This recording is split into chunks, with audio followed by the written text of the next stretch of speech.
Hi, it's Norman Kochnick here for Rev Sports. I have an incredible amount of frustration that I've obtained from the match between Sri Lanka and Bangladesh yesterday. We all know what happened, where Angelo Matthews was actually timed out after an appeal took place with Shakil Hussain. He made sure that an appeal was made and the decision umpires went through with it, being the right decision within the rules to give Angelo Matthews timed out. In fact, there's a 2-minute period of time, but as was made clear by the fourth umpire, and I'm sure the match referee's guidance, under ICC rules over and above MCC rules, the rule stipulates that the incoming batsman has to not only be on strike, but also has to be ready to receive the ball, whether it's the batsman at the other end or the new batsman in has to be ready to receive the ball. Now, in the video footage, you'll see Angelo Matthews has been timed from the point of the catch and the dismissal to when he enters the field is about 5 seconds within 2 minutes. That's granted, but he has to be ready to receive the ball. Then on top of that, he then had the helmet malfunction beyond that point some minutes later that he realised there was a problem with his helmet, which meant it went up to anyone up to 5 minutes. So effectively, within the rules, Shakib Al Hussain had every right to appeal, and the umpires, to the letter of the law, had to give him out. Apparently, Ian Bishop made a point of saying that there were two attempts to see whether the Bangladesh captain would actually reverse the decision or allow the batter to continue, and he said no. That's irrelevant to the fact that that was a right and correct decision. Now, I'm not supporting Sri Lanka or Bangladesh. In fact, I have a close connection to Sri Lanka over the years and Bangladesh.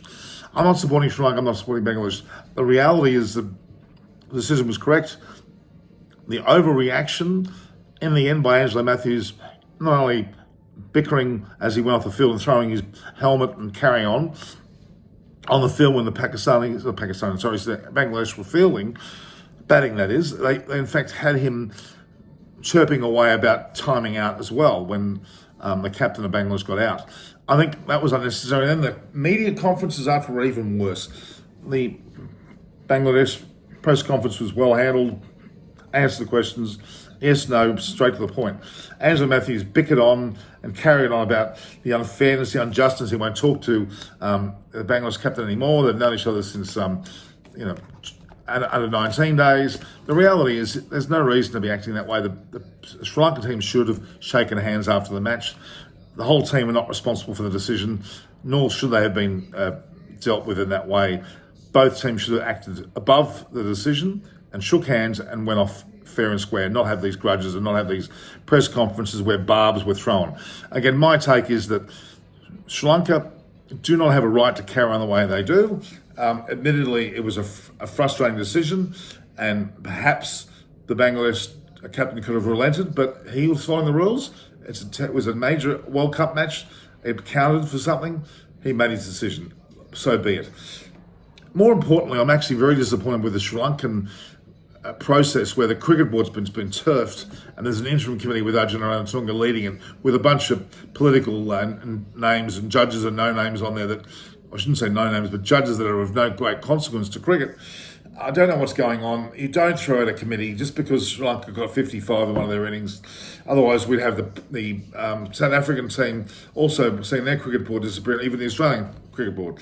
It doesn't happen that way. It shouldn't happen that way. This interim committee garbage is very frustrating, typical of Sri Lanka. They've done it before, and they'll probably do it again.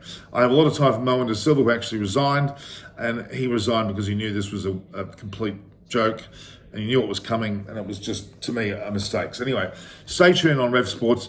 More updates like this. Sri Lanka had rights to be frustrated, but they had no right to not shake hands with the opposition, and Bangladesh had every right to do what they did within the rules of the law. I'm not favouring either team, it's just pure fact. This is Rev Sports with Norman Kochnick.